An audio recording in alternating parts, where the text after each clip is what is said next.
আমি কথা বলে নেবার চেষ্টা করে নেব এই মুহূর্তে।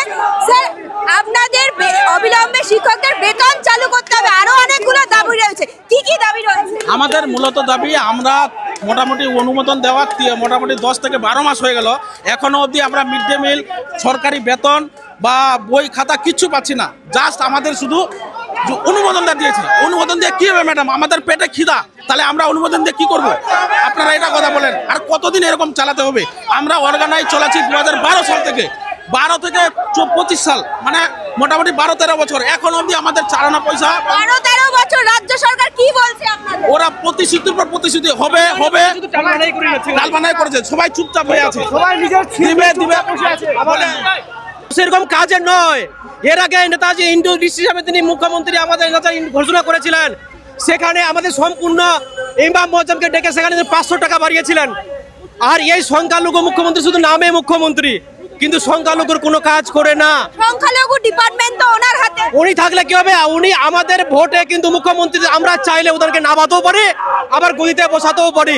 শুধু আমাদের এই 12 বছরের বঞ্চনা আমরা আর সহ্য করতে পারি না। উনি শুধু মাথায় ঘুমটা দিয়ে বলছে যে আমি সংখ্যালঘু দরদি, কিন্তু বাস্তবে কোনো কাজ হয় না। আর বিশেষ করে আমাদের এই সাধারণ মানুষের টাকায় ও বিভিন্ন খাতে বেশি খরচা করছে, কিন্তু সরকার আমাদেরকে কোনো বেতন দিচ্ছে না। আমরা চাই যে আমাদের অবিলম্বে বেতন দ্রুত চালু করুক, না হলে আগামীতে যে নির্বাচন আছে সেটা আমরা ওকে নামিয়ে দেবো, আমরা নামিয়ে ছাড়বো ওকে। মাদ্রাসাগুলোতে আমি বলছি যে মিড ডে মিল, এই যে মিড ডে মিল দেওয়া হয় না, কিচ্ছু দেওয়া হয় না। আমাদের 338টা মাদ্রাসার কোনো কিছু দেওয়া হয় না। 10 মাস অতিক্রম চলে যাচ্ছে, কিন্তু কোনো কিছু দেওয়া হয় না। এবার আমাদের কিছু টাকাও স্যাংশন হয়ে যাচ্ছে, কিন্তু সেই টাকা কোথায় খরচা করে দিচ্ছে আমরা সেটাও পাচ্ছি না।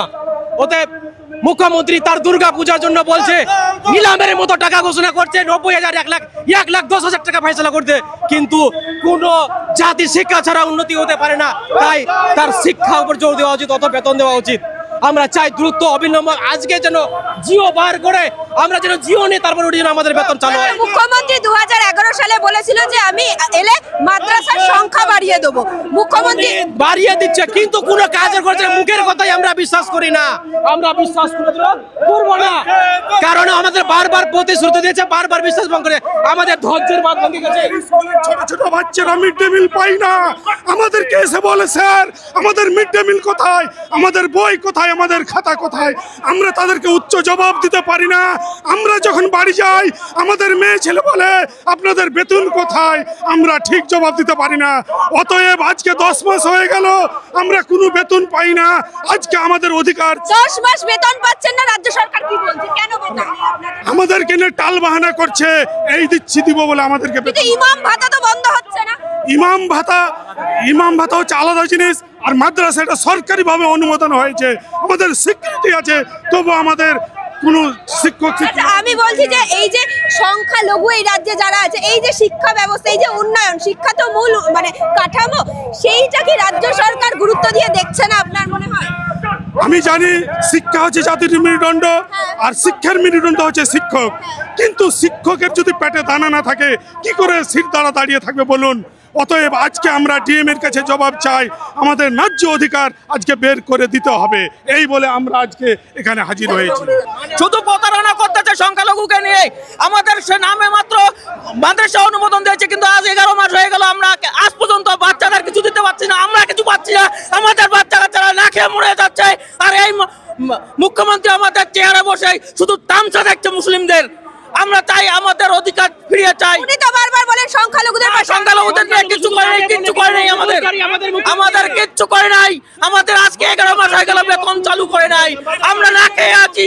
আমাদের বাচ্চা কাচ্চাকে আমরা সঠিকভাবে প্রশ্নে টাকা ব্যয় করতে পারতেছি না, আমাদের বাচ্চাগুলা না খেয়ে অনাহারে মরে যাচ্ছে, আর বলতেছে সংখ্যালঘুর জন্য অনেক কিছু করতেছি। আজকে আমরা বিপদের মধ্যে অনেক আশা আকাঙ্ক্ষা নিয়ে আমরা এখানটায় দাঁড়িয়েছি যে আমাদের মাদ্রাসাগুলো হয়ে গেল, আমরা আজকে বেতন পাবো, আজকে চাকরি পাবো, কিন্তু আমরা কিচ্ছু পাচ্ছি না, আমরা অনাহারে আছি।